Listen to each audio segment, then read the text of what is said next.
yung Yolanda talaga. Yun talaga yung pinakamalakas na typhoon na naranasan ko.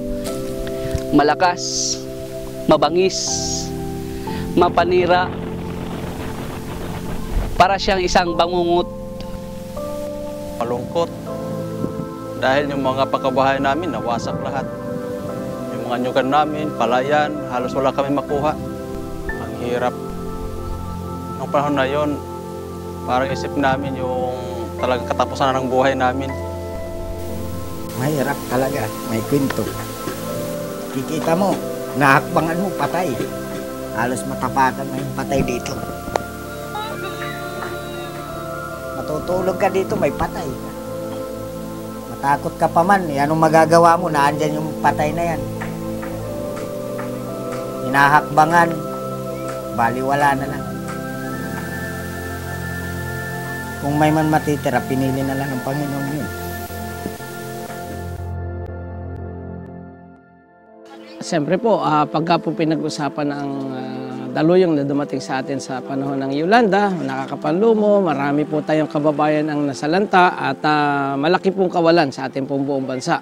But after a year nang tayo po ay tamaan ng Yolanda, talagang bumangon at umaahon po talaga ang ating pong mga kababayan sa sakunang dumating sa atin.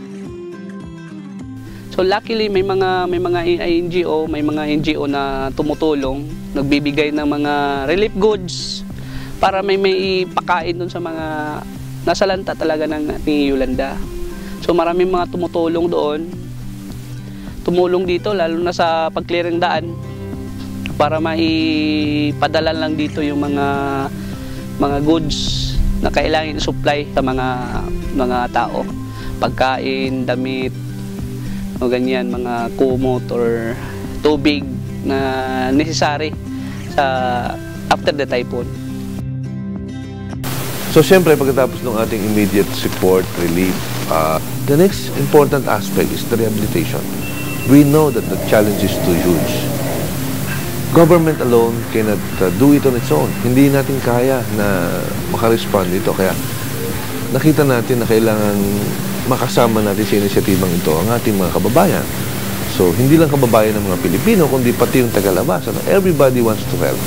So, ang pinaka-disenyo po ng umaahon ay magsasagawa po ng mga multiplier farms sa bawat nasalantang munisipyo.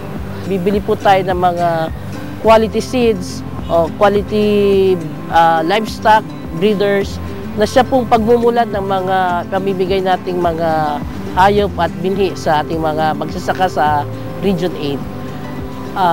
Meron po tayong mga siguro kakailanganing mga 10 hanggang 15 hektarya kada isang munisipyo na yun pong tatayuan ng DA ng parang techno-farm. Doon po sasanayin din ng ating magsasaka. Kompleto po itong ating multiplier farm, komprehensibo pong ating approach. May rin din po yung insurance.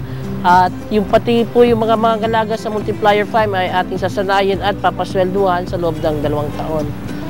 At yung pong mga magsasaka habang hindi pa po ready pamimigay sa kanila, tayo po magsasanay sa kanila sa loob pa ng 1 taon. Katulong pong ating mga INGOs at local NGOs na para sa ganun po ay pagdating po na ready na ibibigay sa kanila ay ready na rin po ang kaalaman, kaisipan ng ating mga magsasaka. Ang disenyo po niyan ay naka-cluster po yung ating mga munisipyo na upang magkaroon ng volume at maging attractive po sa mga traders. So hindi po ito natatapos sa pagtatanim, kundi ito po ay may vision na maging agri-enterprise hanggang po sa merkado ang ating vision. Magkakaroon din po ito ng mga processing facilities. Kung meron po tayong 200 hektaryang nabuo ng maisan, o malakihang hektarya na buo ng ubihan, ng kapehan, kakao, kahit po mga saging. Lahat po yan ilalagyan natin ng karampatang processing facilities para hanggang merkado na po yung produkto ng ating magsasaka. Meron din po tayong cash per asset. Ito po yung kada 1 hektaryang tatamnan muli ng 1 hektaryang nasira ng bagyo na tinamnan muli ng kanyang farmer ay magbibigay po tayo hanggang 10,000 piso sa bawat isang hektarya na taniman. So meron po tayong nailaan na 104 million dyan mula sa supplemental budget ng ating pamahalaan. Tapos meron din po tayo doon sa ating multiplier farm, yung components po nun ay unti-unti na nating binubuo at nakapag-award na po tayo sa supplier ng mga traktora at ngayon po nagsisimula na po mag-deliver. Yung ilan po sa kanila ay nakatanggap na ilang po munisipyo natanggap ng kanilang mga traktora. Patuloy po ito hanggang siguro itong darating na buwan ng Nobyembre, matatanggap na nila yung kanilang mga traktora. Yung garden tools po, napamigay na rin po natin pero may mga dumadating pa po tayong tulong at nakapag-procure pa po tayo. Kung kaya tuloy-tuloy rin po yung pamimigay natin ng garden tools sa ating munisipyo para mapaibigay din po nila sa kanilang mga magsasaka. Yung pong mga planting materials, ganun po. Siguro ito pong mga darating na buwan, sunod-sunod na pong delivery sa kanila. Kaya po hinilingin namin na yung paghahanda ng kanilang mga identified site para kung saan po itatayo yung multiplier farms.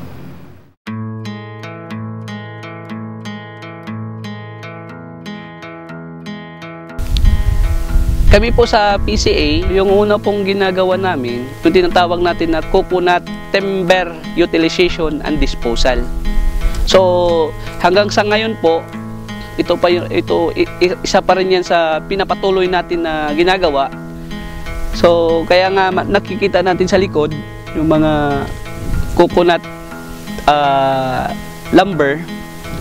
Yan po yung mga tablon or yung mga robust ng coconut na bibilhin po ng UNDP. So gawin para sa pabahay program ng mga INGO din. So in that way natulungan po yung mga farmer natin na para ma-ebenta, mapagkitaan yung mga damaged coconut trees nila. So under sa itong proyekto, so ang ginagawa po namin ngayon, nagdi-deploy kami ng mga well-trained chainsaw operators para sila po yung mag-cut ng mga trees, and then nag-hire po din ng UNDP at saka PCA ng hauler para maibaba yung mga debris, yung mga coco lumber doon sa roadside at para din mahakot papunta dito sa depot kung saan dito ipaprocess ang lahat ng mga lumber. And then para po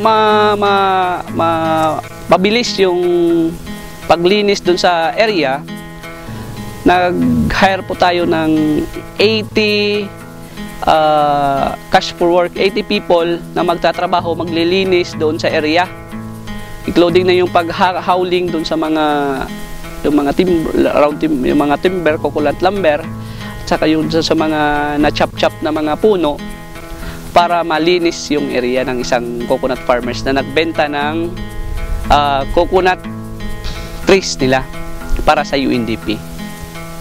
So after na ma-clear natin yung mga lumber, so papasok yung planting and replanting natin. So kung pwede po daanan ng tractor, ma-plow natin, so mag-deploy tayo ng tractor para mataniman nila other plants na gusto nila, vegetables man or mga fruit-bearing trees na sa tingin nila mapagkitaan nila while waiting na bumunga yung itatanim natin na niyog or na coco seedlings. So sa ngayon po, we're focusing on clearing, and after nyan magbibigay tayo ng mga coco seedlings na para itatanim ng mga coco farmers, beneficiary natin. Isa din yan sa project under YRP program is a fertilization project na yung PCA yung mabigay ng fertilizer sa mga farmers, at kung may fertilize nila yon, 25 pesos yung ma-receive, yung incentives na matanggap ng farmers per tree, bawat puno na ma-applyan ng fertilizer po ng farmers. So then papasok din yung tawag natin na pag-control dun sa rhinoceros beetle, no? Integrated pest management aspect natin para po masugpo yung incoming threat dun sa coconut industry natin.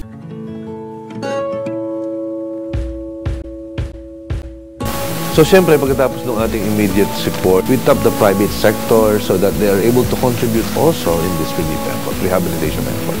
Ang maganda nito, nagamit natin yung pasilidad, yung galing at husay ng private sector. Hindi lamang nasa 7 milyong piso ang halaga ng mga materyales ang ginamit at naitulong natin ng mga pribalong sector at mga organisasyon doon sa mga tao para magawa sila ng pangkat. No? Ginamit din natin ng public funds at higit na malaga, yung ambag mismo ng mga naapektuhan ng Yolanda. Sapagkat dito sa ginawa natin, hindi tayo nagkuha ng traktor para magbuo ng bangka. Yun mismo ng bangka. Sila mismo ang buo na silang bangka. So I think, large, kung hindi yun ganun ang approach natin, siguro I doubt kung sa ngayon nakakalahati man lang tayo doon sa ating accomplishment. I think a lot of it happened because of the active participation of those who survived this disaster. So ngayon, ang bilang natin is over 30,000 boats built, over 30,000 families supported. In terms of mga fishing gear, halimbawa, ay close to 25,000 units na nababa natin. Of course, yung ating mga aquaculture support, nandun na rin. Nag-start na tayo ng ating mga mariculture parks, meron tayong mga cages, so nag-uumpisa na talaga at I think pagdating sa capture fisheries, I'll be able to say na tapos na tayo. Nandun na lang tayo sa aquaculture ngayon. Kasi yung aquaculture, medyo siyempre yung construction, yung kailangan nating i-rehab yung mga dikes, di ba? So medyo mahaba-habang proseso yun. At saka siyempre yung ating mga mariculture parks, kailangan pa natin ayusin. So nandun na lang tayo. Pero malapit na tayo matapos yung ating total assignment.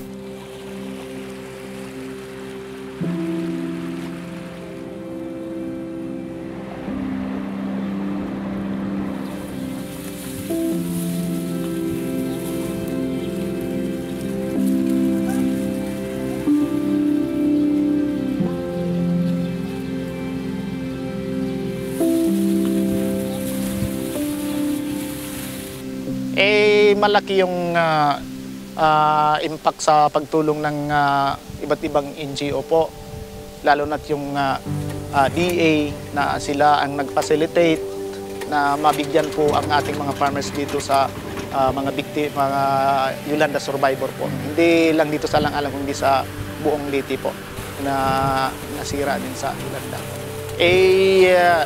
Nakita namin na medyo hindi naman sila namang problema sa pagkain kasi nakaproduce naman sila ng bigas. Malaki sigurong impact sa farmers yun. Malaking tulong din na ibigay sa kanila yun. At saka nagpapasalamat naman sila na mayroon na silang pinagkakakitaan, mayroon kaming mga livelihood program na sila rin ang mga beneficiaries ng mga farmers namin. At saka yun, sa palagay ko po, kung wala dyan, walang mangyayari sa bayan namin po, kung walang mga assistance po. Isang beses pa lang ako nakaani nun. Yun, pambayad pa lang sa mga utang-utang. Pero okay na rin. Nakakaahon din. At saka ito, pangalawa na ito, na maani ko ngayon. Bali, nanggaling ito sa DA rin yung mga seeds na ito. At saka yung mga fertilizer. Yun, galing sa kanila din yun. Yung sa mga NGO na nag-donate. Malaking tulong naman. Kasi imbes na ibibili namin ng fertilizer halimbawa at saka yung mga seeds, magagamitan namin sa aming pang-araw-araw na pangungonsumo. Pero malaking bagay na rin po yung ay tulong. Ang mga naibigay tulong sa amin ng DA ay ito, corn. Marami pang ibang mga pananim, hindi pa namin natatanim yung mga vegetable. Pero malaking tulong ito sa amin, ma'am. Dahil alam namin, pagkalipas ng mga ilang buwan nito, talagang tutulungan kami, makakapag-harvest na kami nito. Yung ibinigay po sa amin ng Department of Agriculture, binigyan po kami ng abono, kamuting kahoy, tsaka yung pinakbit ba, yung talong, ukra, pampalaya, saluyot. Ginawa ko pong intercrop. Yun muna yung inano namin, kamuting kahoy tsaka kamuti. Habang nag-aantay kami ng niyog. Yung ibinigay po sa amin ng tulong ng DE, nabigyan naman po kami ng ng benepisyo. Kagaya ng nagtatanim kami at nakakapagtinda ng yung mga naitatanim namin, naibebenta namin sa palengke. At kung anong kailangan pa namin ayusin, mapaayos namin. Yung buhay naman namin sa pagkangayon ay medyo nakakabawi-bawi na ng konti, nakakaahon-ahon na ng konti. Itik. Malaking tulong sa amin yan kasi hindi naman yung itlog niyan, hindi na kami bumibili. Samantala kung wala yan, magkano isa niyan, magkano isa itlog ngayon. Pinamili namin ng kasi nga bigas Kasi iniipon namin yun ng Kasi yung unang itlog niyan, 5 piraso pa lang. Yung binta nun araw-araw, iniipon namin. Tapos binibilay namin bigas. Yan, nakakasahin na kami. Malaki. Kung walang PC, wala rin. Malaking panglagari, pang-tupa. Malaki talagang tulong sa amin. Salamat sa PCA. Maraming salamat. Siyempre, pag makatanggap kami ng sweldo, mayroon na kaming pambili ng kwan namin sa bahay. Kaunahan po, bigas, ulam. Yung sobra po, siyempre sa anak namin, pang-recess naman po. Sa araw-araw. Malaki to po, malaki. Malaki dahil marami pa ang mga puno ng nyug na lalagarin namin dito sa Region 8. Napakarami pang tumba na hindi pa inabot ng PCA operation. Sobrang tulong ng BIPAR para sa pamilya ko. Nagkadaking baluto, saka ang hanap buhay ko, okay. Diretso na. Hasta yan na. Talagang maligaya ako. Sa akin lang, talagang tuwan-tuwa ako. Gusto ko may balik yung dating buhay namin. Akala ko, yayaman na kami noon isang harvest ko lang, maniwala ko hindi. Kumita ko ng 50,000 sa loob ng 4 na buwan. Kaya yung inaasahan ko talaga, yung anak ko makakapagtapos ng kolehiyo. Ito po'y nakapagpakita na tayo ng mas masiglang pagtutulungan. So, kaya po kami nandito ngayong araw na ito is to have a better communication with the people. Ang kabilin-bilinan po ng Pangulong Noynoy Aquino, hindi tayo pwedeng tulong lang na tulong. Kailangan kung ano yung itutulong natin, ay yung gusto talaga ng mga mamamayan. So, ngayon pong umagang ito, nakita po natin, narinig po natin ang sinasabi ng mga taong bayan. Maraming salamat po sa tulong ninyong malalaking equipments. Maraming salamat po sa mga makinang ipadadala ng ating national government. But ang kailangan po nila yung mas maliit lang na mga makina. So ito po yung ating pagpapakita na kung wala pong conversation, kung wala pong konsultasyon, ay salang intervention po ang may bibigay ng national government. Baka nga po doon sa mas mataas na lugar, gusto natin silang bigyan ng traktora pero kalabaw lang palang kailangan. So ito po yung mas practical na pamamaraan na ini-insist po ng Pangulo na magagawa lang po natin ito kung tayo po ibababa at nakakausap ng diretsyo na magsasakat ng isda. Sa ating pong lahat, sa ating mga magsasaka, mangingisda, mga iba't ibang ahensya ng pamahalaan, sa mga international NGOs, sa mga local NGOs, UN agencies, inihiling ko po ang ating pakikisa sa programa ng ating pamahalaan upang tayo po ay panambalik ang ating mga sakahan, ating mga bukid ng mas maayos po to bring back better our farming communities. Hindi lamang po sa dati niyang anyo, kung hindi mas maganda pa po, mas productive, mas resilient sa typhoon. At magbibigay po tayo ng halimbawa sa ating mga kasamahan, sa ating bayan, kung paano po umahon mula sa isang sakuna. So in behalf of PCA at saka doon sa mga coconut farmers natin na nag-participate, tumutulong sa mga programa para ma-implement ng maayos. Sana po hindi kayo magsawa at magtulungan lang po tayo para tuloy-tuloy yung pag-aho natin para maitayo or mapaunlad, may paahon natin ang coconut industry natin. Ang message natin sa ating mga kasama sa sektor ng pangisdaan sa buong sektor ng agrikultura. Alam po natin na yung Yolanda ay hindi biro. Alam po natin na malaki po yung ating suffering. And what we can assure you is that your government will not stop until each one of us, each one of you, is able to be supported. Yun po yung pwede natin ipangako sa inyo. Pangalawa po, gusto rin namin kayong i-congratulate in advance for your effort. Gusto po namin purihin kayo dahil sa pinakita niyong lakas at pinakita niyong kooperasyon. Kung wala po ito, hindi ko po alam kung paano tayo babangon sabay-sabay. So again, you have proven yourselves to be worthy of all the support that's being given not only by government of the Philippines, but by the entire world. So again, kasama po ninyo kami, kasama po ninyo ang inyong pamahalaan, sa ating po tutulungan, sabay-sabay po tayong aahon. Salamat, DA. Salamat, DA. Salamat, DA.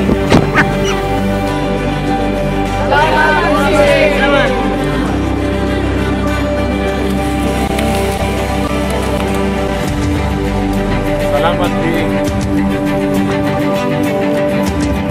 Salamat, Pipar. Salamat, Pipar. Salamat, DA.